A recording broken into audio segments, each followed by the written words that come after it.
Le président de la République a ensuite reçu son Excellence Madické Niang, ministre d'État, ministre des Affaires étrangères du Sénégal.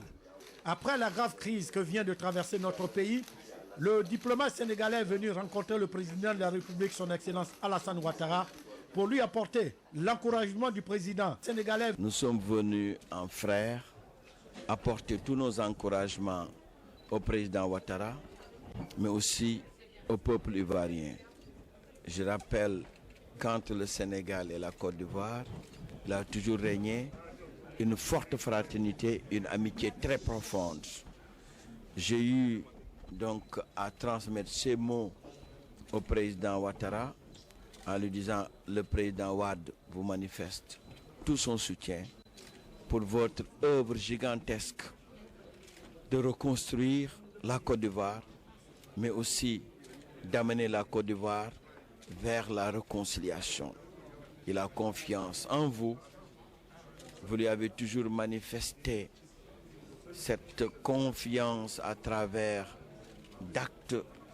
des actes qui permettent de dire que vous pourrez, dans les meilleurs délais, atteindre votre objectif. Le président Ouattara a été très sensible à cela. D'abord, il a adressé des mots très gentils au président Wade. Il a magnifié les relations qui ont toujours existé entre la Côte d'Ivoire et le Sénégal, mais aussi il m'a donné l'assurance que les Sénégalais seront bien traités et que ces Sénégalais doivent se sentir comme étant chez eux. C'est l'occasion pour moi aussi de dire aux Ivoiriens que le Sénégal est à vos côtés. Le Sénégal partage vos préoccupations et le Sénégal voudrait que la Côte d'Ivoire rapidement retrouve sa place de leader, sa place donc de tête de locomotive de la CEDEAO et de l'UEMOA. Nous sommes sûrs qu'avec les initiatives du président Ouattara, vous arriverez facilement donc au bout de votre chemin. En tout cas, tous nos encouragements.